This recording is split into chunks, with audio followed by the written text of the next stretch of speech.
यशस्वी प्रधानमंत्री जुगान्तकारी योजना नारी शक्ति वंदन अधिनियम जो थे कि 33 भाग रिजर्वेशन महिला मानू विधानसभा क्षेत्र रे और लोकसभा क्षेत्र रे मिली था सेटा पारित हो पारिला नहीं। सेटा पारित जदि हो पारिला नहीं तापई प्रमुख भाव में उत्तरदायी होचंदी कांग्रेस और बिजु जनता दल आउ इंडी एलायंस रो बाकी पार्टी माने। भारतीय जनता पार्टी सबुबले महिलांकर अधिकार उपरे ध्यान देइछि। आमर यशस्वी प्रधानमंत्री सदा सर्वदा महिला मानू आगु नवा चेष्टा करिसंती और राजनीतिक क्षेत्र में ए सुंदर अधिनियम आनिकी महिला मानू अग्र अधिकार दे थांते। आउ एइथिपई जो आक्रोश सृष्टि हैला महिला मन भितर कि तांको समान अधिकार राजनीतिक क्षेत्र में दिया जाई पारिला नहीं तापई चारिआडे प्रतिवाद होची आंदोलन होची महिला मानू भितर आक्रोश होची।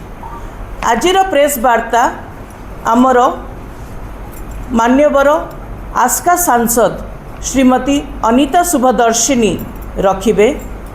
आज आम समस्तंक सहित एठी उपस्थित अछंती मान्य मंत्री श्री नित्यानंद गोंड महाशय आ मु डॉक्टर ऐश्वर्या बिस्वाल महिला मोर्चार सभानेत्री।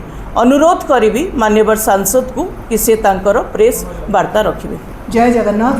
गत 16, 17, 18 स्वतंत्र अधिवेशन रे जो नारी शक्ति बंधन अधिनियम विधेयक खारेज है 18 तारीख भोट रे विरोधी मानकर जो महिला विरोधी आभिमुख्य तांकर जो षड्यंत्र रे संसद रे बिल काटकाइला ताकू नेकी महिलार जो आक्रोश तार सामना करा जाउची। वर्तमान प्रत्येक क्षेत्र रे विरोधी तार सामना करूचंती। राज्य स्तर रे आपण माने महिला आक्रोश रैली देखिथिले पदयात्रा देखिथिले ताहा सफल होइतिला। ताकू नेला परे आमे वर्तमान प्रत्येक जिल्ला रे जिला स्तर रे महिला आक्रोश सम्मेलन करिथिलु जो थे जिल्ला रे प्रत्येक वर्गर महिला मानकर आकुंठ समर्थन आमको मिलिथिला। तेणु वर्तमान राज्यर 1052 मंडल रे प्रत्येक मंडल रे ए महिला आक्रोश पदयात्रा हब। आगामी 26, 27, 28 आज तो 27, 28, 29 भितर आम 1052 मंडल रे पदयात्रा सारिबु।